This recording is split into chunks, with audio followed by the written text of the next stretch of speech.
तो hello aspirants, I hope आप सभी बहुत अच्छे होंगे एंड उससे भी ज्यादा अच्छी आपकी नीट प्रिपरेशन होने वाली है। तो जैसा कि आप सभी जानते हैं, लास्ट क्लास में हमने स्टार्ट किया था फिजिकल केमिस्ट्री और उसके अंदर हमने first chapter mole concept start किया। ठीक है, मोल कॉन्सेप्ट में हमने स्टार्ट में पढ़ा परमाणु के बारे में। कुछ सबसे पहले हमने क्या पढ़ा, बेसिक कॉन्सेप्ट ऑफ केमिस्ट्री। ठीक है, उसके बाद हम आए एटम्स और मॉलिक्यूल्स पे। ठीक है, आज हम और विस्तार से पढ़ेंगे एटम्स के बारे में। उससे पहले आप सभी से एक रिक्वेस्ट है कि आप चैनल को सब्सक्राइब करिए। सबसे पहले तो जो आर्यन अकेडमी चैनल है उसे आप सब्सक्राइब करिए। उसके अलावा टेलीग्राम लिंक है, उसे भी ज्वाइन करिए और आर्यन अकेडमी ऐप को भी डाउनलोड करना है और लाइक सब्सक्राइब करना आप भूलेंगे नहीं। ठीक है, चलिए अब हम बात करते हैं एटम के बारे में।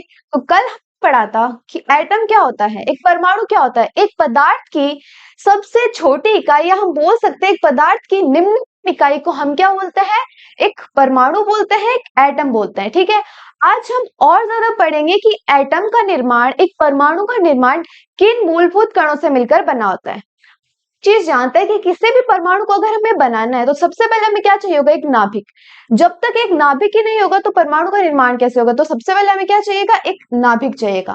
ठीक है, अनंत से Z proton A minus Z neutrons को लाकर जब एक नाभिक का निर्माण होता है, इस नाभिक के बाह्यतम कोष्ठक में जब इलेक्ट्रॉन आता है तो इससे एक परमाणु का निर्माण होगा। ठीक है, तो परमाणु के निर्माण के लिए तीन परमाणु कण, या हम बोल सकते हैं तीन सब एटॉमिक पार्टिकल्स चाहिए होते हैं, जो कि है इलेक्ट्रॉन, प्रोटॉन और न्यूट्रॉन।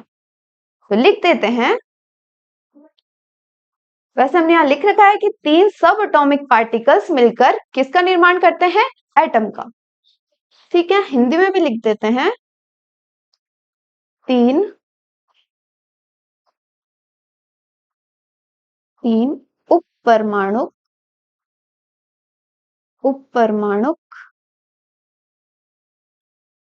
कण मिलकर मिलकर परमाणु का निर्माण करते हैं। ठीक है, अब हम देखेंगे कि ये जो सब एटॉमिक पार्टिकल्स हैं, प्रोटॉन, इलेक्ट्रॉन और न्यूट्रॉन, ठीक है, इनमें आवेश क्या क्या होता है, इनके आवेश अलग अलग होंगे। ठीक है, उसके अलावा मास, रिलेटिव मास और एब्सोल्यूट मास, ये दो टर्म्स आएगी कि रिलेटिव मास और एब्सोल्यूट मास ये होते क्या है। तो पहले हम समझते हैं कि रिलेटिव मास क्या होता है, जिसे हम बोलते हैं सापेक्षिक द्रव्यमान, सापेक्षिक आवेश। ठीक है, पहले रिलेटिव चार्ज के बारे में पढ़ते हैं, फिर रिलेटिव मास के बारे में पढ़ेंगे।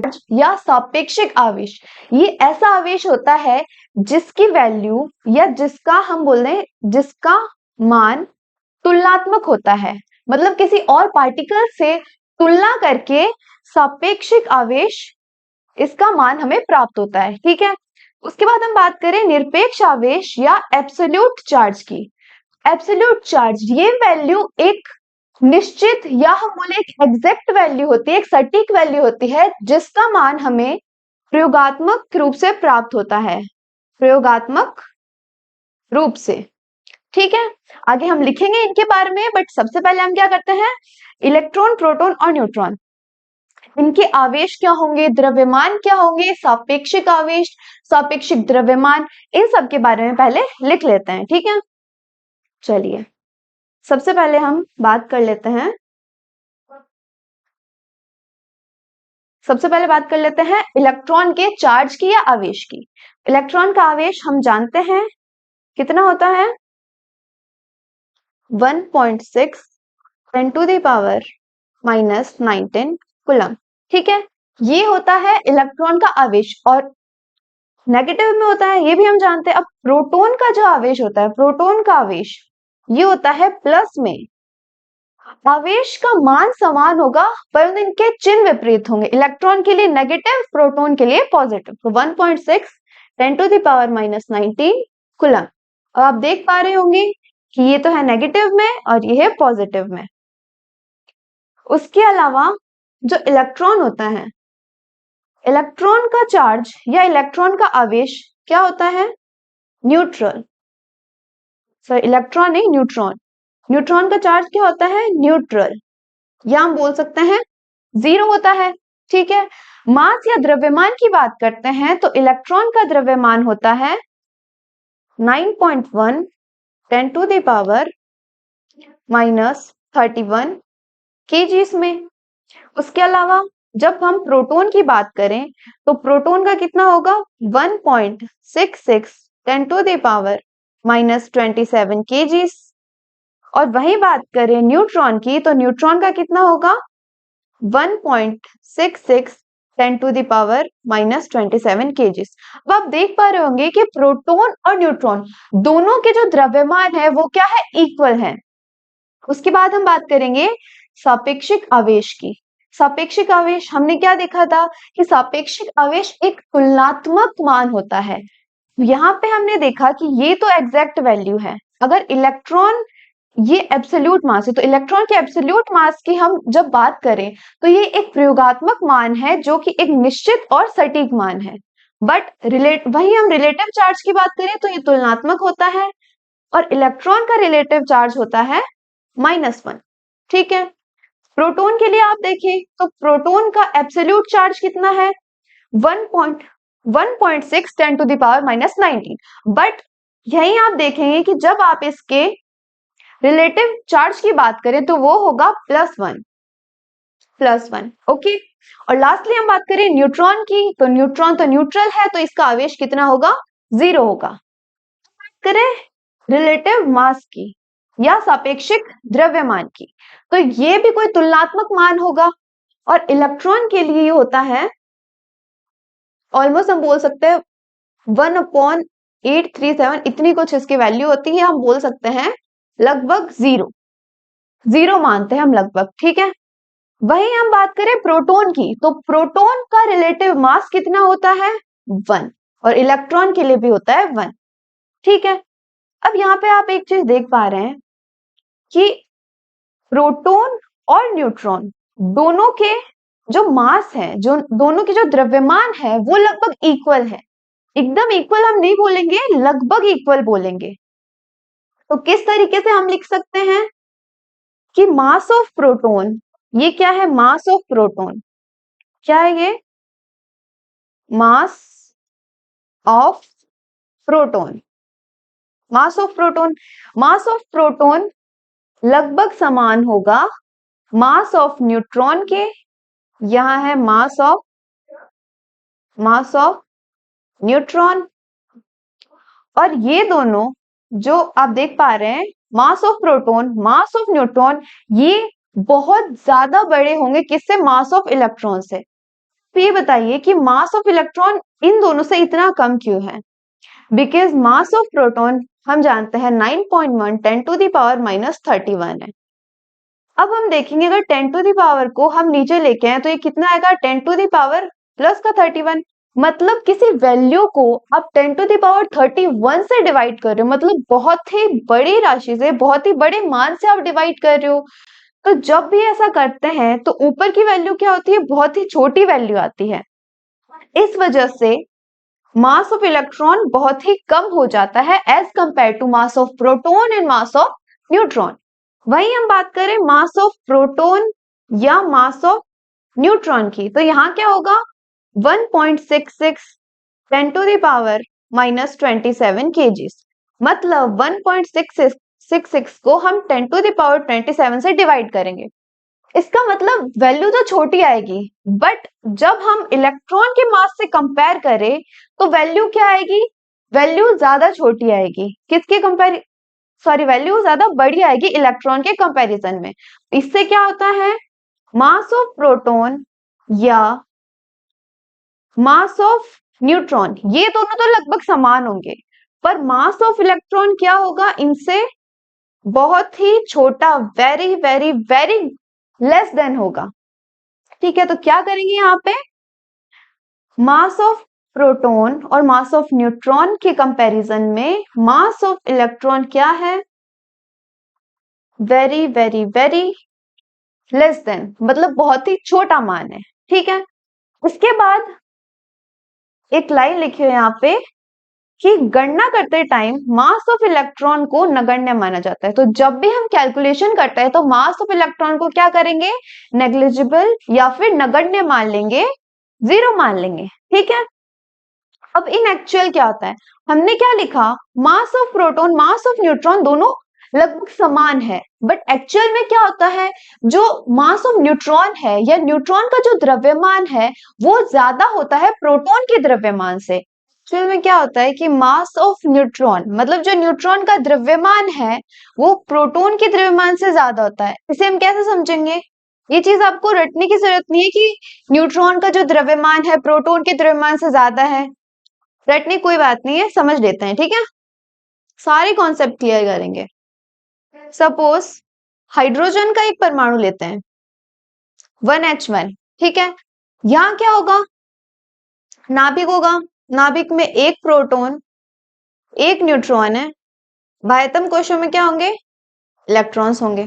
ठीक है, अब क्या करेंगे, हम इसे थोड़ा ठीक से बनाते हैं, चलिए अच्छे से समझ रहे हैं ना,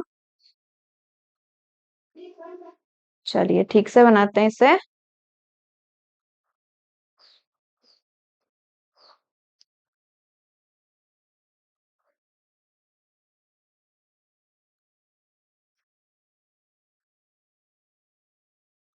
ठीक है, तो यहाँ पे हम बात करें हाइड्रोजन की, इसे हम लिखेंगे 1H1।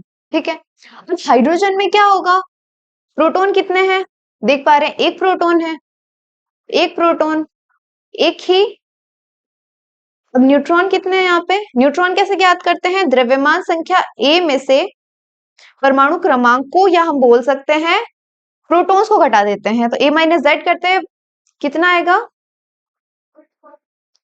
1 - 1, जो कि हो जाएगा 0। तो न्यूट्रॉन संख्या नहीं है, नाभिक में सिर्फ एक प्रोटॉन है और बाह्यतम कोश में क्या है, एक इलेक्ट्रॉन गति कर रहा है। ठीक है, अब जब हम बात करते हैं, यहाँ तो क्या है 1H1 मतलब हाइड्रोजन का उदासीन परमाणु था।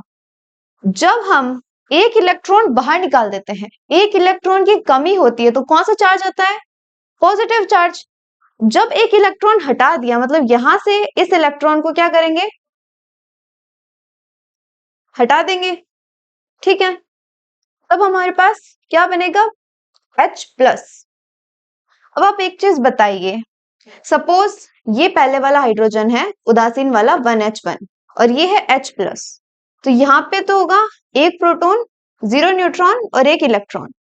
अब इसका आकार बड़ा है या इसका, तो आप देख पा रहे हैं जो उदासीन परमाणु था, हाइड्रोजन का उदासीन परमाणु था, उसका आकार तो बड़ा था, और जैसे ही हमने एक इलेक्ट्रॉन बाहर निकाला, एक इलेक्ट्रॉन को बाहर निकाला, तो कौन सा चार्ज आया, पॉजिटिव चार्ज।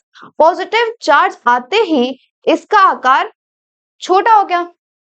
ठीक है, इसका मतलब हम बोल सकते हैं कि जो धनावेशित कण होते हैं, धनावेशित कणों के आकार बड़े होते हैं, धनावेशित कणों के आकार छोटे होते हैं एज कंपेयर टू उदासीन कण। जैसे यहाँ पे 1H1 क्या था, उदासीन कण था, उदासीन परमाणु था, इस कारण इसका आकार बड़ा था, किसकी तुलना में, H+ से। H+ क्या है, एक धनायन है, या हम बोल सकते हैं एक धनावेशित कण है। तो यहाँ पे हम जानते हैं प्रोटॉन क्या होता है, प्रोटॉन पे कौन सा चार्ज होता है, पॉजिटिव।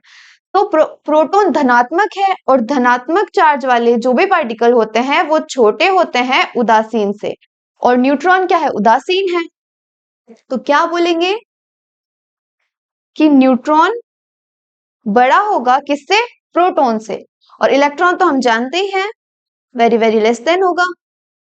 ठीक है, अब हम बात करते हैं रिलेटिव चार्ज और रिलेटिव मास की। अभी हमने देखा था कि जो रिलेटिव चार्ज है ये कोई तुलनात्मक मान होता है, इसे किसी और परमाणु या किसी और कण से हम कंपेयर करके फिर ये वैल्यू फाइंड करते हैं। ठीक है, सापेक्षिक आवेश और द्रव्यमान, सापेक्षिक द्रव्यमान भी इसी तरह से ज्ञात किया जा सकता है। जबकि जो निरपेक्ष आवेश है, एब्सोल्यूट चार्ज है, या हम बात करें एब्सोल्यूट मास की, तो वो सटीक वैल्यू होती है, एक एग्जैक्ट वैल्यू होती है, जो कि प्रयोगात्मक रूप से प्रयोगों के द्वारा ज्ञात की जाती है। तो यहाँ पे हम लिख लेते हैं कि सापेक्षिक आवेश ये क्या होता है? यह एक तुलनात्मक मान है। और एब्सोल्यूट चार्ज की बात करें तो एब्सोल्यूट चार्ज क्या होता है? यह एक सटीक या बोले एग्जैक्ट प्रयोगात्मक मान है। ठीक है, ये चीज आप ध्यान रखेंगे कि जो रिलेटिव चार्ज है ये तुलनात्मक मान होता है, जबकि एब्सोल्यूट चार्ज एक एग्जैक्ट वैल्यू होती है, प्रयोगात्मक मान होता है। ओके, इतना समझ आया। और इसी तरीके से अब हमने आवेश की बात की, आवेश दो टाइप का होगा, सापेक्षिक आवेश, निरपेक्ष आवेश। ठीक है, उसी तरह से यहां लिख देते हैं द्रव्यमान भी दो टाइप का होगा, सापेक्ष और निरपेक्ष। इसमें भी सेम चीज अप्लाई होगी कि जो रिलेटिव चार्ज है या फिर रिलेटिव मास की हम बात करें, रिलेटिव मास क्या होगा? एक तुलनात्मक मान होगा, जबकि निरपेक्ष द्रव्यमान की बात करें तो ये एक प्रयोगात्मक मान होगा जिसकी वैल्यू एग्जैक्ट होगी। ऊपर हम लिख भी चुके हैं, एग्जाम्पल ले तो जैसे किसका द्रव्यमान? इलेक्ट्रॉन का द्रव्यमान, इसका एग्जांपल लेते हैं। इलेक्ट्रॉन का द्रव्यमान कितना होता है? 9.1 10 to the power minus, electron का द्रव्यमान 9.1 10 to the power minus 31 KGs में होता है। ठीक है, जब हम इसके रिलेटिव मास की बात करें, इसके सापेक्ष द्रव्यमान की बात करें तो वो हम कितना लेते हैं? लगभग 0 के इक्वल लेते हैं। तो इस तरीके से ये तो हो जाएगा एब्सोल्यूट मास और ये हो जाएगा रिलेटिव मास, जिसको हम 0 के इक्वल लेते हैं। ठीक है, इतना समझ आया। उसके बाद हम एक क्वेश्चन करते हैं जिससे और आपको क्लैरिटी आए। क्वेश्चन नंबर 4 जो कि है निम्नलिखित में से सही कथन का हमें चयन करना है। ऐसे क्वेश्चन जब आपको करने होते हैं, सबसे पहले क्या करो, जो ऑप्शन आपको एकदम से रॉन्ग लग रहा है, कि जैसे इनमें से अगर कोई भी ऑप्शन आपको रॉन्ग लगता है तो यहाँ नीचे आप पहले जो रॉन्ग ऑप्शन है उसको हटाओ। ठीक है, और या फिर आपको पहला या दूसरा ऑप्शन एकदम करेक्ट लगता है कि ये जो लाइन लिखी है एकदम से करेक्ट है, तो आप क्या करो, जो करेक्ट वाले हैं उनको चूज कर लो और बाकी दोनों को कैंसिल कर दो। ठीक है, जैसे इस क्वेश्चन को पढ़ते हैं, क्या लिखा है? सभी तत्वों के परमाणु दो मूलभूत कणों से मिलकर बने होते हैं। अभी हमने पढ़ा कि सभी तत्वों के जो परमाणु है वो 3 मूलभूत कणों से मिलकर बना होता है, इलेक्ट्रॉन, प्रोटॉन, न्यूट्रॉन। बट यहाँ क्या लिखा है कि 2 मूलभूत कणों से मिलकर बना होता है, मतलब ये जो लाइन लिखी है गलत है। ठीक है, ये लाइन एकदम से गलत लिख रखी है। आपको करना क्या है? तो आपको ये तो समझ आ गया कि जो ए ऑप्शन है ये रॉन्ग है, तो ऐसे ऑप्शन देखो जिनके अंदर ए हो। ये ऑप्शन नंबर बी और डी। यहाँ पे हम क्या करते हैं, इन ऑप्शंस को अलग लिख लेते हैं ताकि आपको कंफ्यूजन ना हो कि ए किसको बोल रहे हैं, बी किसको बोल रहे हैं। 1 2 3 से लिख लेते हैं। ठीक है, first, second, third and fourth. ठीक है, तो आप देख पा रहे होंगे ऐसे ऑप्शंस को हटाना है हमें जिसमें ए हो। तो क्या फर्स्ट ऑप्शन में ए है? नहीं है। तो सेकंड में ए है और फोर्थ में ए, तो सेकंड और फोर्थ को हम हटा देंगे क्योंकि ए एकदम से गलत है और जहां भी ए होगा वो ऑप्शन गलत हो जाएगा। ठीक है, तो सबसे पहले किसे हटाएंगे? सेकंड को एंड फोर्थ को। मतलब हमारा जो आंसर आएगा वो या तो फर्स्ट से होगा या थर्ड से होगा। इतना क्लियर? इसके बाद हम सेकंड स्टेटमेंट, हमें सारे स्टेटमेंट नहीं पढ़ने, इतना टाइम हमें वेस्ट नहीं करना है। फर्स्ट ऑप्शन आपको दिख रहा है गलत है, तो जो गलत ऑप्शन है उसको आप हटाना स्टार्ट करो। ठीक है, सेकंड पढ़ते हैं। सेकंड क्या है? इलेक्ट्रॉन का द्रव्यमान इतना होता है। हम जानते हैं 9.1 10 to the power minus 31 coulomb होता है। सॉरी, द्रव्यमान हम देख रहे हैं, द्रव्यमान केजीस में होगा तो 9.1 10 to the power minus 31 KGs में होगा, तो ये होगा इलेक्ट्रॉन का द्रव्यमान। एकदम से सही। तो ये जो लाइन लिखी है ये लाइन एकदम से करेक्ट लाइन है। तो ऐसे ऑप्शन देखो जिसके अंदर ऑप्शन नंबर बी आए, ऐसे ऑप्शन हमें देखने हैं। तो क्या फर्स्ट के अंदर बी आ रहा है? नहीं, फर्स्ट के अंदर तो सी, डी और ई है, तो बी नहीं है। और जब तक बी नहीं होगा तो करेक्ट ऑप्शन तब तक इनके अंदर नहीं आएगा। और थर्ड हम देख पा रहे हैं, थर्ड में क्या है, बी, सी और ई है। मेन हम किसकी बात करें, मेन हम बात करें बी की, बी होना चाहिए। तो थर्ड में क्या है, बी है। तो कौन सा ऑप्शन करेक्ट हो जाएगा, ऑप्शन नंबर 3। आंसर क्या हो जाएगा, 3, या थर्ड वाला हम लिख लेते हैं, ठीक है। और अगर आपको फिर भी डाउट लगता है तो एक बार आप वापस से चेक कर सकते हैं कि जो थर्ड ऑप्शन में बी है, तो बी तो अभी हमने देखा, बी की लाइन एकदम से सही है, द्रव्यमान इतना ही होगा 9.1 10 to the power 31 kgs। और सी क्या है, सी वाला स्टेटमेंट भी पढ़ लेते हैं कि किसी दिए गए तत्व के सभी समस्थानिक समान रासायनिक गुण दर्शाते हैं, तो ये भी एकदम से करेक्ट लाइन है। आइसोटोप्स के बारे में हम जानते हैं, जो भी समस्थानिक होते हैं समान रासायनिक गुण दर्शाते हैं। लास्ट क्या है, ई। तो ई क्या है, डाल्टन के परमाणु सिद्धांत के अनुसार परमाणु को पदार्थ का एक अंतिम कण माना गया। मतलब परमाणु को, परमाणु में किसी भी, सॉरी, एक पदार्थ में परमाणु को छोटे से छोटा कण माना गया, किसके मॉडल के अनुसार, डाल्टन के परमाणु सिद्धांत के अनुसार, ठीक है। ऑप्शन नंबर बी, सी और ई करेक्ट है, मतलब option number 3 is are correct option, ठीक है। बस ये चेक करना है, पहले जो गलत ऑप्शन है उनको हटाते जाओ, और उसके बाद में जो सही है उनमें से चूज करने में आपको आसानी होगी। उसके बाद में रिप्रेजेंटेशन ऑफ एटम देखते हैं। एक चीज हम अच्छे से जानते हैं कि आवर्त सारणी के अनुसार किसी भी परमाणु को हम व्यक्त कर सकते हैं ना, और किसी भी परमाणु को व्यक्त करने के लिए उसे ZXA के फॉर्म में हम व्यक्त करते हैं। ZXA पहले हम लिख लेते हैं, किस फॉर्म में लिखेंगे, ZX और A के फॉर्म में, ठीक है। ZXA के फॉर्म में हम लिखते हैं, और इसमें आप देख पा रहे हैं कि Z क्या होता है, सिंबल ऑफ द एटम। कोई भी एटम जिसका, जिसकी हम बात कर रहे हैं उसका सिंबल होगा, जैसे बीच में X है, इसकी जगह अगर हम H लें तो हम हाइड्रोजन के परमाणु की बात करें, इसकी जगह N ले नाइट्रोजन के परमाणु की बात करें, O ले ऑक्सीजन के परमाणु की बात करें, इस टाइप से, ठीक है। और यहाँ पे जो Z है, Z क्या है, परमाणु क्रमांक, ठीक है। और A क्या है, द्रव्यमान संख्या। परमाणु क्रमांक, परमाणु क्रमांक क्या होता है, नंबर ऑफ प्रोटॉन। एक परमाणु में जितने भी नंबर ऑफ प्रोटॉन है वही क्या होंगे, परमाणु क्रमांक, ठीक है। या फिर ऐसे बोले आवर्त सारणी के अनुसार परमाणु क्रमांक होता है, ठीक है। और ए क्या है यहाँ पे, द्रव्यमान संख्या। द्रव्यमान संख्या कैसे निकालते हैं, प्रोटॉन और न्यूट्रॉन दोनों को क्या करेंगे, ऐड कर देंगे, दोनों को ऐड करने पे क्या निकलती है, द्रव्यमान संख्या, ठीक है। तो यहाँ पे अगर किसी भी आइटम को रिप्रेजेंट करना है तो हमें 3 चीजें चाहिए, पहला symbol, symbol of the item, उसके अलावा एटॉमिक नंबर या परमाणु संख्या। परमाणु संख्या ही हम यहाँ पे लिखेंगे परमाणु क्रमांक, क्या लिखेंगे, परमाणु, परमाणु संख्या भी बोल सकते हैं, बट हम क्या बोलेंगे यहाँ पे, परमाणु क्रमांक, ठीक है।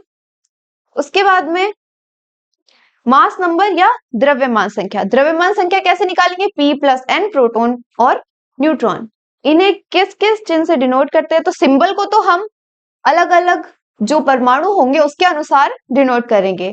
एटॉमिक नंबर, एटॉमिक नंबर को हम Z से डिनोट करते हैं, परमाणु क्रमांक को Z से प्रदर्शित करते हैं, और मास नंबर को हम A से प्रदर्शित करते हैं, ठीक है। जिसकी वैल्यू कैसे निकालते हैं, प्रोटॉन प्लस न्यूट्रॉन करके, मतलब जो प्रोटॉन संख्या न्यूट्रॉन संख्या दोनों को ऐड करेंगे हमें क्या मिल जाएगी, द्रव्यमान संख्या।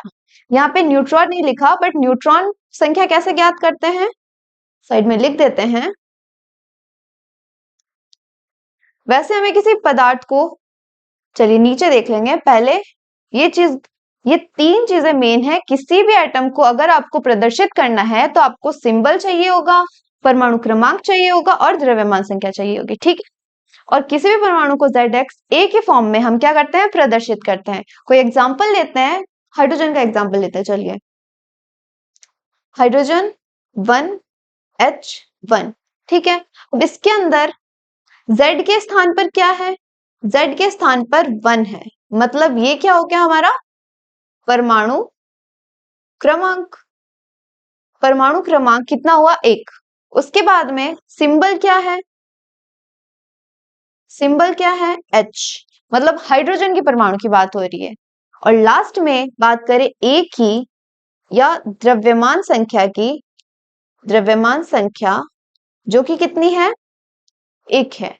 तो किसी भी परमाणु को इस प्रकार से ZXA के फॉर्म में हम प्रदर्शित करते हैं। ठीक है, यहाँ पे परमाणु क्रमांक क्या होते हैं, परमाणु क्रमांक कैसे ज्ञात करते हैं वो देखेंगे, द्रव्यमान संख्या कैसे ज्ञात करते हैं, न्यूट्रॉन संख्या कैसे ज्ञात करते हैं, इलेक्ट्रॉन संख्या आगे देखते हैं। ठीक है, अब यहाँ पे आप देखेंगे कि परमाणु क्रमांक क्या होते हैं, नंबर ऑफ प्रोटॉन्स, मतलब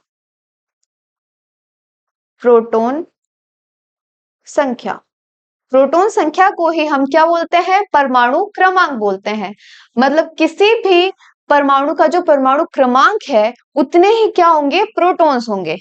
ठीक है, इसके अलावा हम बात करें द्रव्यमान संख्या की, तो द्रव्यमान संख्या क्या होती है, अभी मैंने ऊपर बताया, प्रोटॉन संख्या न्यूट्रॉन संख्या दोनों को ऐड करेंगे, जो वैल्यू मिलेगी वो क्या होगी, द्रव्यमान संख्या। द्रव्यमान संख्या किस टाइप से निकालेंगे, number of proton plus number of neutron. ठीक है, हिंदी में लिखें, प्रोटॉन संख्या प्लस न्यूट्रॉन संख्या। ओके, या हम ऐसे भी लिख सकते हैं P प्लस N करके। ठीक है, A की वैल्यू हम कैसे निकालेंगे, प्रोटॉन प्लस न्यूट्रॉन करके। अब हमें जब न्यूट्रॉन संख्या ज्ञात करने के लिए बोले कि न्यूट्रॉनों की संख्या ज्ञात करनी है, वो कैसे करेंगे, तो जो द्रव्यमान संख्या है उसमें से परमाणु क्रमांक को अगर हम घटा दें तब हमें न्यूट्रॉन संख्या मिल जाएगी। क्या मिल जाएगी, न्यूट्रॉन संख्या। लिख देते हैं A माइनस जेड, मेन तो यही होगा A माइनस जेड। हिंदी में लिखे तो द्रव्यमान संख्या माइनस परमाणु क्रमांक। ठीक है, तो न्यूट्रॉन संख्या ज्ञात करने के लिए क्या करेंगे, द्रव्यमान संख्या में से परमाणु क्रमांक को माइनस कर देंगे, हमें न्यूट्रॉन संख्या मिल जाएगी। अब इलेक्ट्रॉन संख्या की बात करेंगे। इलेक्ट्रॉन संख्या ज्ञात करने के लिए हम 3 केसेस की बात करेंगे, जहां पे पहला, जब परमाणु उदासीन हो, परमाणु धनात्मक हो या धनावेशित हो, और परमाणु ऋणावेशित हो। 3 टाइप से हम बात करेंगे। ठीक है, जब भी कोई कण उदासीन होगा, कोई भी कण उदासीन है तो उसके इलेक्ट्रॉन्स की संख्या उसके प्रोटॉनों की संख्या के इक्वल होगी।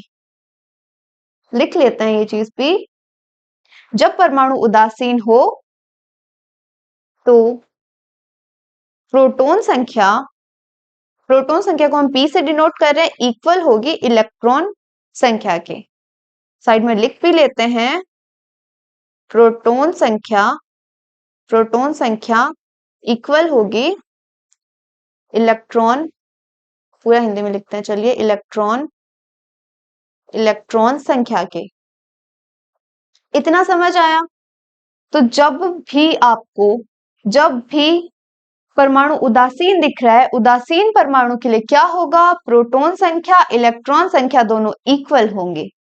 ठीक है, उसके बाद में हम बात करते हैं धनावेशित या धनायनों के लिए। ठीक है, जो परमाणु धनावेशित है, धनावेश आ रहा है मतलब इलेक्ट्रॉन बाहर निकल रहे हैं, इलेक्ट्रॉनों की कमी हो रही है, तो यहां क्या होगा, यहां प्रोटॉनों की संख्या ज्यादा होगी इलेक्ट्रॉनों से।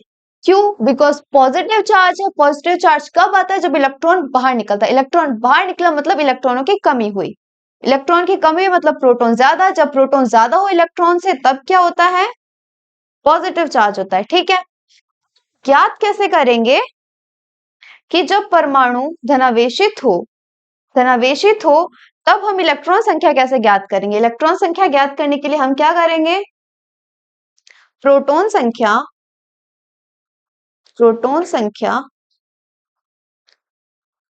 Minus charge.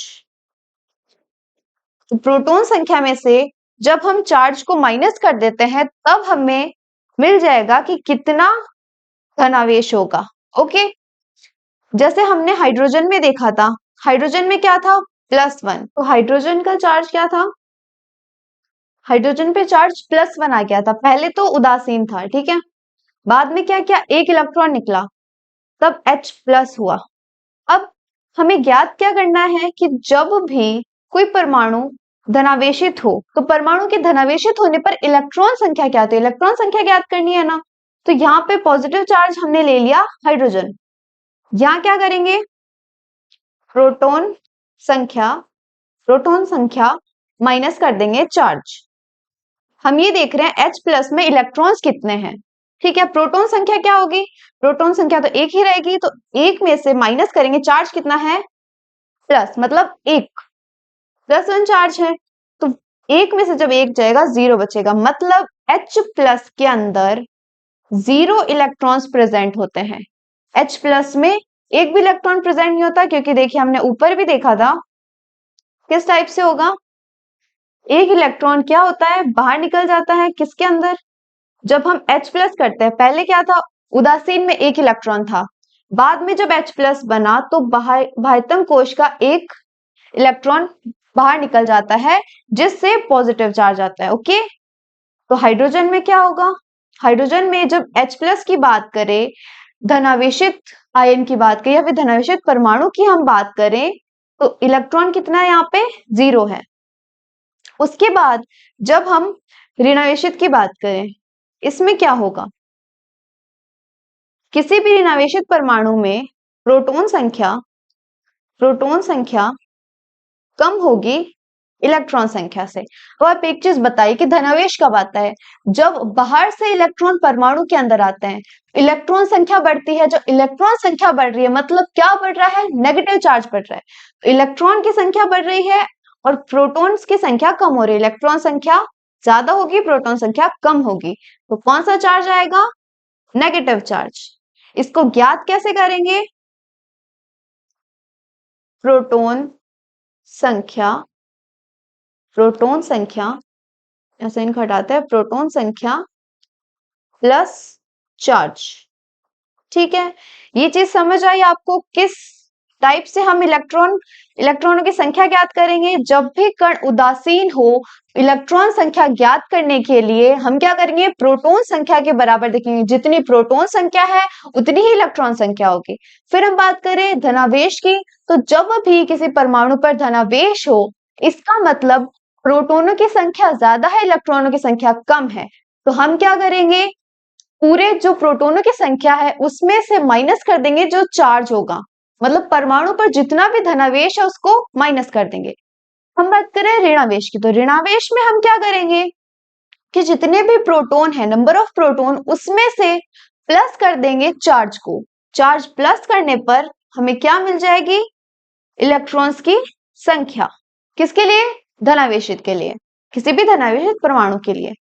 अब एक एग्जांपल से समझते हैं, ठीक है, ऑक्सीजन के हमने 3 एग्जांपल लिए, यहाँ पे सबसे पहले हम देखेंगे इसके परमाणु क्रमांक क्या है, द्रव्यमान संख्या क्या है, न्यूट्रॉन कितने हैं, फिर चार्ज देखेंगे, सब चीजें देखते हैं यहाँ पे।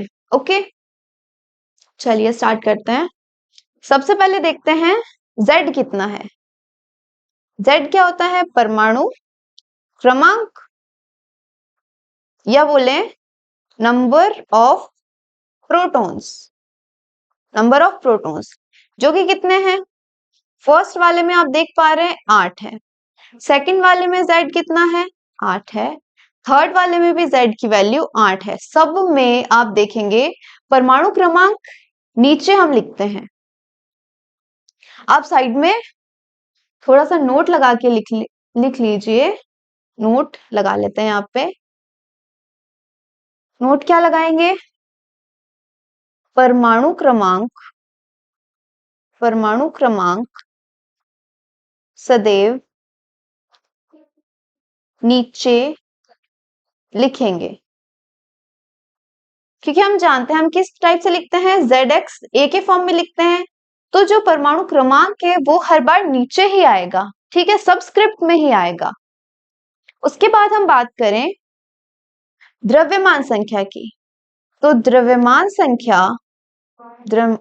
संख्या सदैव ऊपर लिखेंगे।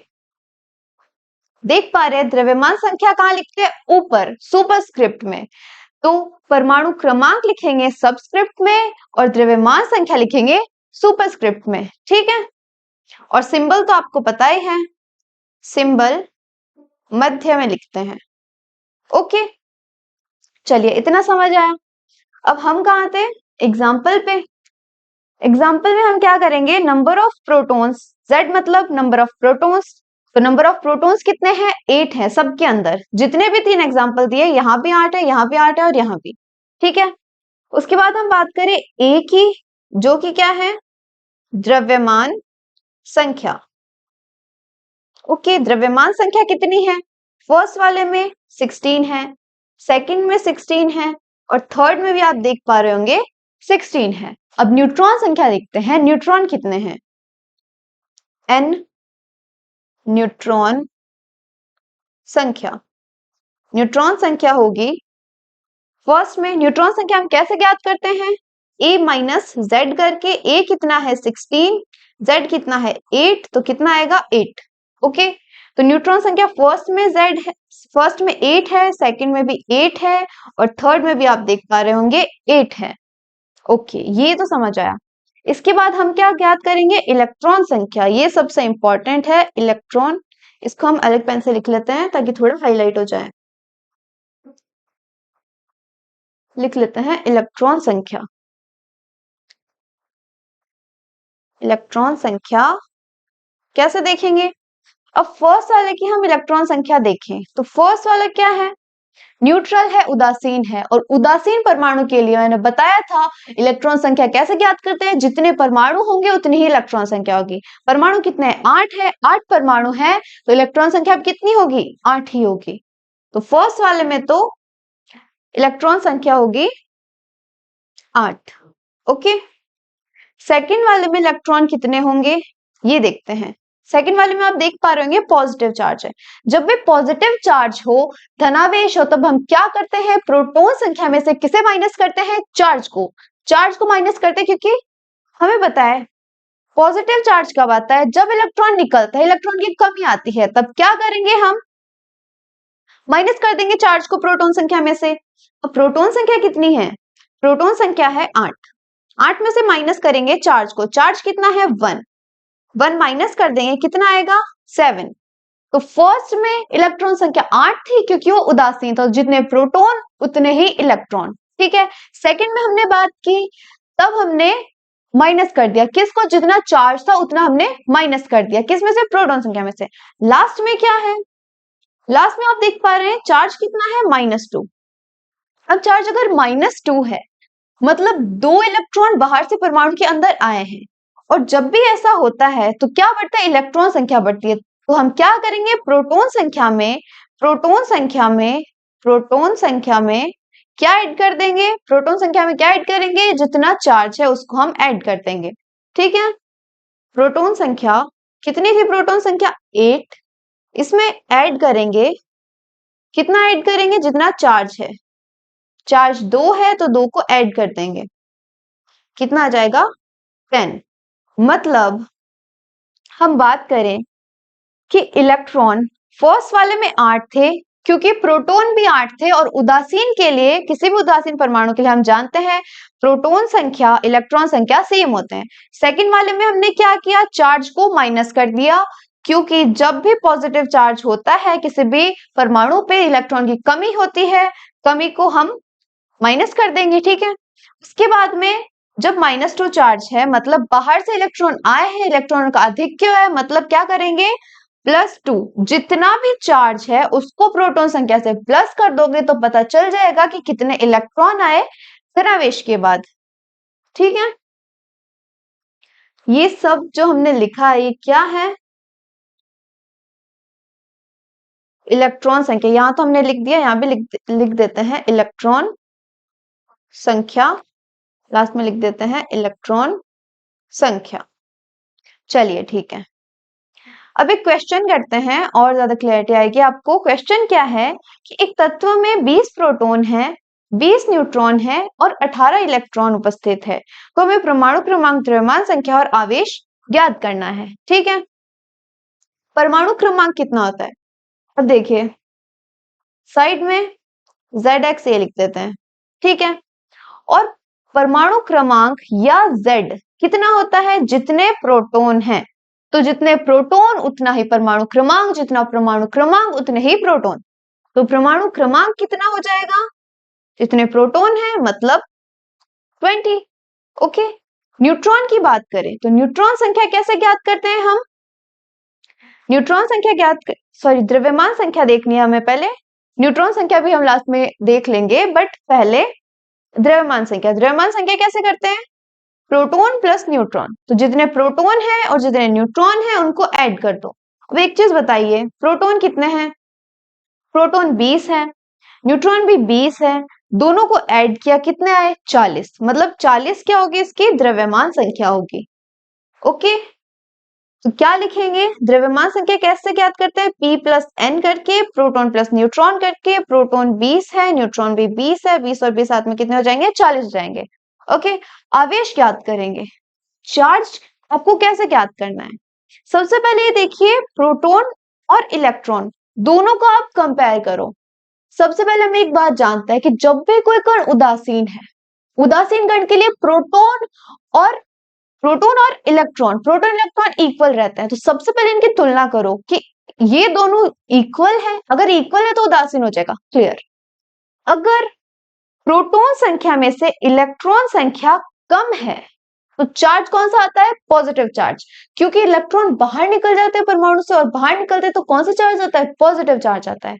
ठीक है, इसके जगह अगर आपको ये स्थिति मिले कि प्रोटॉन संख्या ज्यादा है और इलेक्ट्रॉन संख्या कम है, नहीं, इसका तो हमने देख लिया, प्रोटॉन संख्या ज्यादा, इलेक्ट्रॉन संख्या कम है, मतलब पॉजिटिव चार्ज है। जब भी प्रोटॉन संख्या आपको कम दिखे, इलेक्ट्रॉन संख्या ज्यादा दिखे, मतलब कौन सा चार्ज आएगा?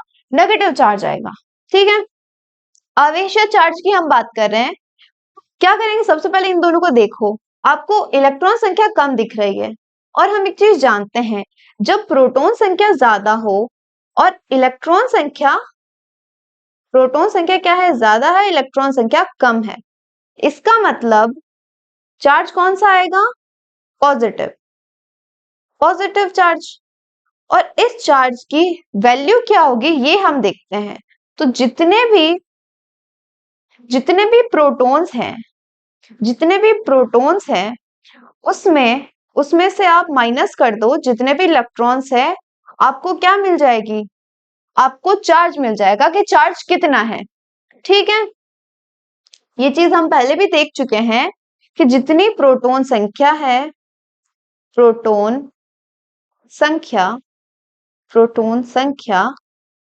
माइनस, प्रोटॉन संख्या में से हम माइनस करेंगे इलेक्ट्रॉन संख्या, तो हमें क्या मिल जाएगा?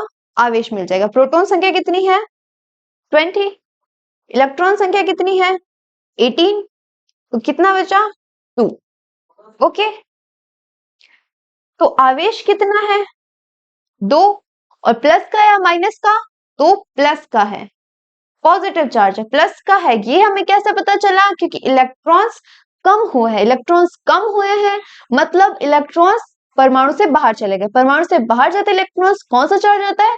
Positive charge. ओके, सो इलेक्ट्रॉन संख्या हमने ज्ञात कर ली, मतलब इलेक्ट्रॉन संख्या हमें पहले से पता थी। हमने क्या ज्ञात किया? चार्ज ज्ञात किया कि चार्ज पॉजिटिव है, 2 है, तो हम बोल सकते हैं आवेश कितना होगा? आवेश होगा प्लस का 2। इतना क्लियर? चलिए, ये क्वेश्चन हमने कर लिया। एक नोट और लगाते हैं कि जो द्रव्यमान संख्या होती है, परमाणु संख्या होती है, इलेक्ट्रॉन, प्रोटॉन, न्यूट्रॉन संख्या होती है, ये कभी भी भिन्न में नहीं आएंगी। ठीक है, ये पूर्णांक होगी, ना कि भिन्न के रूप में होगी, मतलब पॉइंट्स के रूप में। ऐसा नहीं बोल सकते कि 3.1 द्रव्यमान संख्या है या परमाणु क्रमांक है या इलेक्ट्रॉन संख्या है, या तो एक होगी, और या फिर हम बोल सकते हैं कोई भी पूर्णांक होगा, ना कि पॉइंट्स में। ठीक है, भिन्न के रूप में नहीं होंगे। कौन कौन? द्रव्यमान संख्या, परमाणु क्रमांक, इलेक्ट्रॉन, प्रोटॉन और न्यूट्रॉन की संख्या। ठीक है, तो लिख देते हैं यहाँ पे, ये सभी भिन्न में नहीं होती है। भिन्न में मतलब लिख सकते हैं आप पॉइंट्स में, मतलब पॉइंट्स में नहीं होगी, जैसे 3.1, 4.1 इस टाइप से नहीं होंगी। क्लियर? अब हम बात करते हैं कि किसी तत्व के परमाणु का अगर हमें द्रव्यमान ज्ञात करना है, द्रव्यमान कैसे ज्ञात करेंगे? अब आप एक चीज बताइए कि कोई भी परमाणु है कितने मूलभूत कणों से मिलकर बना होता है? 3, इलेक्ट्रॉन, प्रोटॉन, न्यूट्रॉन। ठीक है, मतलब द्रव्यमान भी इन्हीं के कारण होगा, द्रव्यमान भी इलेक्ट्रॉन, प्रोटॉन और न्यूट्रॉन के कारण होगा। ठीक है, तो लिख लेते हैं, proton plus neutron plus electron के कारण द्रव्यमान। ठीक है, मतलब अगर हमें किसी परमाणु का द्रव्यमान ज्ञात करना है तो हमें इलेक्ट्रॉन, प्रोटॉन, न्यूट्रॉन के द्रव्यमानों का योग करना है और हमें क्या मिल जाएगा? किसी परमाणु का द्रव्यमान मिल जाएगा। अब एक चीज हम जानते हैं कि जो इलेक्ट्रॉन का द्रव्यमान है वो बहुत ही कम होता है, जिस कारण हम इसको तो नेग्लेक्ट कर देते हैं। ठीक है, क्या करेंगे? इलेक्ट्रॉन के द्रव्यमान को हम क्या करते हैं? नेग्लेक्ट कर देते हैं। मतलब प्रोटॉन और न्यूट्रॉन, प्रोटॉन प्लस न्यूट्रॉन के कारण द्रव्यमान। ठीक है, तो हमें क्या निकालना है? परमाणु का द्रव्यमान हमें ज्ञात करना है। यहाँ पे क्या क्या आएगा? प्रोटॉन के कारण द्रव्यमान, यहाँ दो टर्म्स है, दो टर्म्स कौन कौन सी? प्रोटॉन के कारण और न्यूट्रॉन के कारण। इलेक्ट्रॉन को क्या करते हैं? हम नेग्लेक्ट कर देते हैं क्योंकि इलेक्ट्रॉन का द्रव्यमान बहुत कम होता है as compare to proton and neutron का द्रव्यमान। ठीक है, इस वजह से क्या करेंगे? इलेक्ट्रॉन को नेग्लेक्ट कर दिया, तो प्रोटॉन के कारण द्रव्यमान और क्या आया साथ में? प्लस न्यूट्रॉन के कारण द्रव्यमान, ओके। अब आप एक चीज बताइए कि अगर किसी परमाणु का द्रव्यमान ज्ञात करना है तो प्रोटॉन का द्रव्यमान, न्यूट्रॉन का द्रव्यमान, ये तो हमें चाहिए होगा। अब प्रोटॉन का अगर आपको द्रव्यमान चाहिए तो पहले आपको प्रोटॉन की संख्या, जितने प्रोटॉन है वो चाहिए होंगे, उसके अलावा एक प्रोटॉन का आपको क्या चाहिए होगा? द्रव्यमान चाहिए होगा। ठीक है, किस टाइप से लिखेंगे? टोटल अगर हमें प्रोटॉन के कारण द्रव्यमान देखना है तब हम क्या करेंगे? यहाँ पे हम लिखेंगे मास of proton into mass of proton into number of proton. मतलब जितना द्रव्यमान है प्रोटॉन का, उतना, मतलब कोई भी एक प्रोटॉन है उसका हम क्या करेंगे? द्रव्यमान देख लेंगे और उसकी संख्या देख लेंगे कितने प्रोटॉन्स है। ठीक है, उसके अलावा क्या करेंगे हम? प्लस न्यूट्रॉन के कारण जो द्रव्यमान है, न्यूट्रॉन के कारण कितना होगा? Mass of neutron into number of neutron. अब यहाँ पे हम एक चीज जानते हैं कि मास ऑफ प्रोटॉन और मास ऑफ न्यूट्रॉन जो कि लगभग इक्वल होते हैं, तो क्या करेंगे? इन दोनों को कॉमन ले लेंगे। मास ऑफ प्रोटॉन, या यहां से हमने क्या किया? मास ऑफ न्यूट्रॉन को कॉमन लिया, तो क्या आया? नंबर ऑफ प्रोटॉन और प्लस नंबर ऑफ न्यूट्रॉन। अब एक चीज बताइए, प्रोटॉन संख्या प्लस न्यूट्रॉन संख्या, इन्हें संयुक्त रूप से क्या बोलते हैं? P प्लस N को संयुक्त रूप से क्या बोलते हैं? ए बोलते हैं, राइट, एब्सोल्युटली ए बोलते हैं। प्रोटॉन संख्या, न्यूट्रॉन संख्या दोनों को जब ऐड करते हैं क्या मिलता है हमें? द्रव्यमान संख्या मिलती है। क्या बोलते हैं इसे? द्रव्यमान संख्या बोला जाता है। ठीक है, तो यहाँ पे हम ये भी लिख सकते हैं या तो mass of proton, mass of neutron into A, या बोलेंगे द्रव्यमान संख्या। तो ये होगा परमाणु का द्रव्यमान। ओके, अब हम ये भी जानते हैं कि मास of proton, mass of neutron वो कितना होता है? 1.66 10 to the power minus 27 in kgs। लिख ले साइड में, कितना होगा? 1.66 10 to the power minus 27 kgs। क्या होगा? Mass of P and N, मतलब प्रोटॉन और न्यूट्रॉन दोनों का ही मास कितना होता है? 1.66 10 to the power minus 27। Okay, तो इसकी जगह हम ये भी लिख सकते हैं कि 1.66 into 10 to the power minus 27 into A. Okay, उस तरीके से हम निकाल सकते हैं परमाणु का द्रव्यमान। किसी भी परमाणु का द्रव्यमान हम इस तरीके से क्या कर सकते हैं? ज्ञात कर सकते हैं। ओके, यहाँ पे एक टर्म और आती है AMU या एटॉमिक मास यूनिट। परमाणु क्रमांक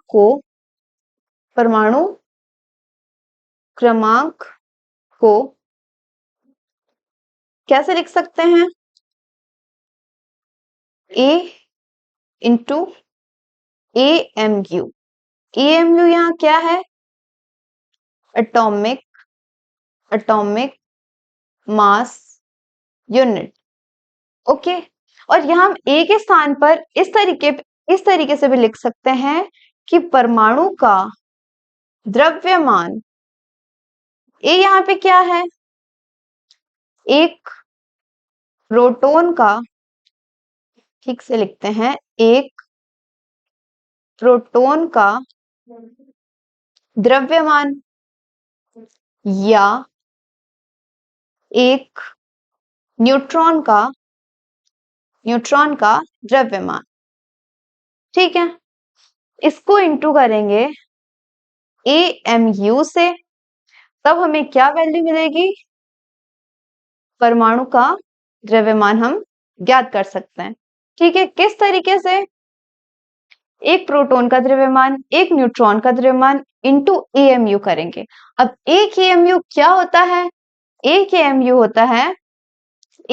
होता है 1.66 10 to the power minus 27 kgs। मतलब मास ऑफ न्यूट्रॉन या मास ऑफ प्रोटॉन को ही हम क्या बोलते हैं? एक AMU बोलते हैं। अब एक एग्जांपल से हम ज्ञात करें कि किस टाइप से हम किसी परमाणु का द्रव्यमान ज्ञात करेंगे। ओके, एग्जांपल देखते हैं। ऑक्सीजन के एक परमाणु का हमें द्रव्यमान ज्ञात करना है। किस टाइप से करेंगे?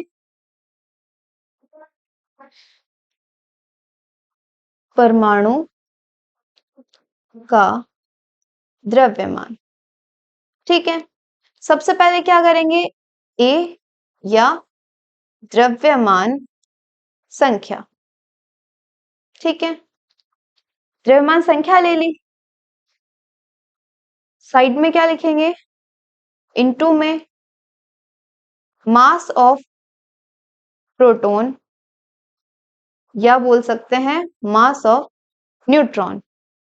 ओके, यहाँ पे आप करिए, यहाँ पे क्या होगा? इसको थोड़ा ठीक से लिखते हैं कि ए क्या था हमारे पास? ए प्रोटॉन संख्या प्लस न्यूट्रॉन संख्या। ठीक है, इस टाइप से हम लिखेंगे कि एक परमाणु का जब हमें द्रव्यमान ज्ञात करना है, सबसे पहले क्या करेंगे? ए लिखेंगे। ए के यहाँ पे मास नंबर है, द्रव्यमान संख्या है, इसे जब AMU से इंटू करेंगे, AMU क्या है? 1.66 10 to the power minus 27 kgs है।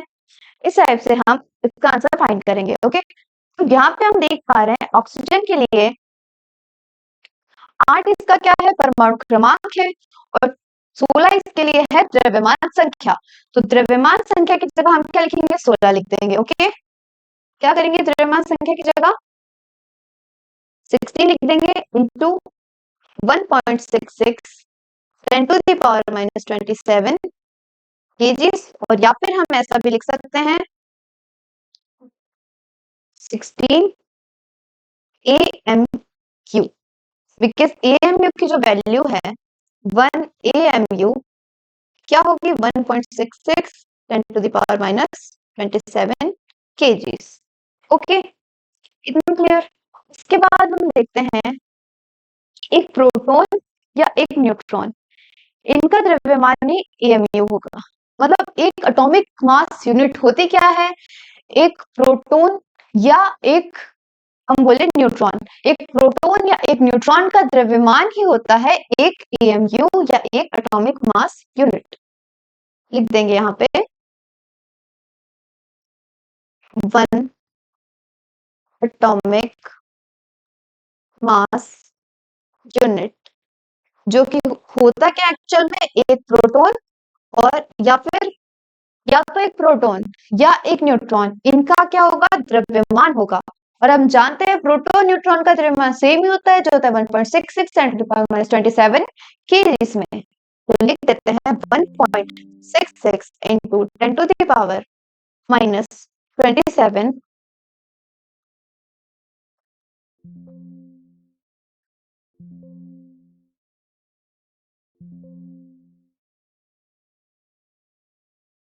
सो वैल्यू क्या होगी 1.66 10 टू द पावर माइनस 27 किसके लिए, एक प्रोटॉन एक न्यूट्रॉन के लिए। और अगर हम इसे ग्राम्स में लिखना चाहे तो कितना होगा 1.66 10 टू द पावर माइनस 24। ठीक है, इस तरह से हम एक AMU की वैल्यू लिख सकते हैं कि एक AMU की वैल्यू इस टाइप से होगी। ओके, अब एक AMU की वैल्यू हम फाइंड कैसे करते हैं। सो कार्बन 12 के एक परमाणु के द्रव्यमान का अगर हम 12वां भाग लें, 12वां भाग मतलब 1/12 कार्बन 12 का द्रव्यमान, अगर ये हम लेते हैं तब हमें वैल्यू मिलती है एक AMU की। ओके, एक एटॉमिक मास यूनिट की वैल्यू हमें इस तरह से मिलती है। तो कार्बन 12 के एक परमाणु के द्रव्यमान का 1/12वां भाग ही होता है एक AMU। ठीक है, किस टाइप से लिखेंगे इसे 1 AMU equals to carbon 12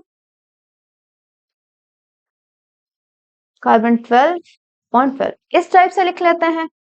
okay, इसका मतलब एक AMU को हम डायरेक्ट लिख लेंगे किस तरह से हम फाइंड करते हैं एक AMU को, पहले यहाँ पे लिख देते हैं एक कार्बन 12 का द्रव्यमान। अब अगर हमें ये फाइंड करना है तब हम कैसे फाइंड करते हैं, सबसे पहले हम लिखेंगे साइड में परमाणु का द्रव्यमान। किसी भी परमाणु का द्रव्यमान अगर हमें ज्ञात करना होता है हम क्या करते हैं A into mass of proton या फिर मास ऑफ न्यूट्रॉन। ठीक है, मतलब जो द्रव्यमान संख्या है अभी ऊपर हमने पढ़ा था द्रव्यमान संख्या से इंटू करेंगे किसको, मास ऑफ प्रोटॉन या फिर मास ऑफ न्यूट्रॉन को, इस टाइप से करेंगे। तो यहाँ पे ए की वैल्यू क्या है, ए की वैल्यू है 12। मतलब आप देख पा रहे हैं कार्बन 12 के लिए द्रव्यमान संख्या कितनी है, द्रव्यमान संख्या है 12। तो 12 से क्या करेंगे, सबसे पहले इंटू करेंगे यहाँ पे 12, मतलब जो ए की वैल्यू थी, चलिए ठीक से लिख देते हैं आपको समझ आए, ए इंटू मास ऑफ प्रोटॉन या फिर मास ऑफ न्यूट्रॉन, जो कि इक्वली होता है, कितना होता है मास ऑफ प्रोटॉन या mass of neutron 1.66 10 to the power minus 27 इस टाइप से होगा। ओके, अपॉन में 12 भी करेंगे, द्रव्यमान संख्या कितनी है 12 इंटू मास ऑफ प्रोटॉन या मास ऑफ न्यूट्रॉन साइड में लिख लिया हमने 1.66 10 टू द पावर माइनस 27 होगा, अपॉन में 12 12 कैंसिल हो गया तो कितना आया, कितनी वैल्यू है 1.66 10 to the power minus 27 in kgs. Okay, और अगर ग्राम्स में देखेंगे तो कितना होगा 1.66 10 टू द पावर माइनस 24, एक ठीक से लिखते हैं आपको फिर 2 दिखेंगे एक की जगह, इसलिए एक ठीक से लिखते हैं, ग्राम्स। तो 1 AMU क्या होता है? What is 1 AMU? 1 AMU is nothing but mass of proton और मास ऑफ न्यूट्रॉन। ठीक है, मास ऑफ प्रोटॉन या मास ऑफ न्यूट्रॉन ही क्या होता है? 1 AMU होता है। क्लियर? इसके बाद एक क्वेश्चन करते हैं, आज की क्लास का लास्ट क्वेश्चन है। चलिए, यदि किसी पैमाने द्वारा कोई भी स्केल में हमें 1 AMU को कार्बन 12 के 1/6वें भाग के रूप में व्यक्त किया जाता है, तो 1 AMU की ग्राम में नई वैल्यू हमें फाइंड करनी है। अब हमें पता है कि AMU का जो प्रयोगात्मक मान है वो होगा 1.66 10⁻⁻27 kgs में, और ग्राम्स में 10⁻⁻24, मतलब 1.66 10⁻⁻24 इस टाइप से होगा। ठीक है, बट अगर हमें कार्बन 12 को 1/12वें भाग से भाग नहीं देके 1/6 भाग से हम क्या करेंगे? मल्टीप्लाई करेंगे, तब वैल्यू क्या आएगी? ये वैल्यू, ये जो नई वैल्यू आएगी हमें फाइंड करनी है। ठीक है, इसके लिए क्या करेंगे? आंसर लिखते हैं, नए, छोटा करके लिखते हैं, आपको अच्छे से समझ आए, नए AMU का मान क्या होगा? सबसे पहले लिख लो 1/6वां भाग ले रहे हैं, किसका? कार्बन 12 का। तो लिखेंगे कार्बन 12 का, कार्बन 12 का परमाणु द्रव्यमान, या हम बोल सकते हैं परमाणुवीय द्रव्यमान। ठीक है, किस तरीके से फाइंड करते हैं? सबसे पहले लेंगे ए क्या है? यहाँ पे द्रव्यमान संख्या है, द्रव्यमान संख्या को इंटू करेंगे मास ऑफ प्रोटॉन से। यहाँ पे हम मास ऑफ प्रोटॉन या मास ऑफ न्यूट्रॉन भी ले सकते हैं, बट हमने क्या लिया है? मास ऑफ प्रोटॉन ही लिया है। ओके, 1/6वें भाग से कर रहे हैं। ठीक है, 1/6 लिख दिया। उसके बाद में ए की वैल्यू क्या है? 12। किसके लिए? कार्बन 12 के लिए। ए की वैल्यू 12 है तो 12 लिख देंगे, इंटू मास ऑफ प्रोटॉन कितना है? 1.66 10⁻⁻27। इतना क्लियर? क्या करेंगे? 6 में से 12 गए, कितना बचा? 2, मतलब 2 इंटू 1.66 इंटू 10⁻⁻27। ये वैल्यू हमें किसकी मिली? नए AMU का मान। इसका मतलब, ठीक से लिखते हैं, इसका मतलब अगर हम वैल्यू फाइंड करें, किसकी वैल्यू फाइंड कर रहे हैं? AMU की वैल्यू। बट कार्बन 12 का यूजुअली हम क्या लेते हैं? कार्बन 12 का 12वां भाग लेते हैं, बट यहाँ हम क्या कर रहे हैं? कार्बन 12 का 1/6वां भाग ले रहे हैं। ठीक है, तो हमें क्या वैल्यू मिल रही है? 2 इंटू 1.66 10⁻⁻27। ओके, तो नया AMU क्या होगा? 2 इंटू, और ये किसकी वैल्यू है? AMU की, मतलब AMU का दुगना होगा जब हम क्या ले रहे हैं? 1/6वां भाग। ओके, तो हमें AMU की वैल्यू ग्राम्स में फाइंड करनी थी, हमने अभी तक केजीस में फाइंड की है। ये जो वैल्यू है अभी तक हमने केजी में फाइंड की है। अगर हम ग्राम्स में देखें, ग्राम्स में क्या वैल्यू होती है? 24 ग्राम्स। ग्राम्स में भी देख लेते हैं, क्या दिक्कत है? AMU का नया मान क्या होगा? 2 इंटू 1.66 10⁻⁻24 ग्राम्स। इतना क्लियर? चलिए, थोड़ा ठीक से बनाते हैं इसे, इस टाइप से। तो हमारा करेक्ट आंसर क्या होगा? आंसर क्या आया? AMU की वैल्यू क्या मिली? 2 इंटू 1.66 10⁻⁻24 ग्राम्स।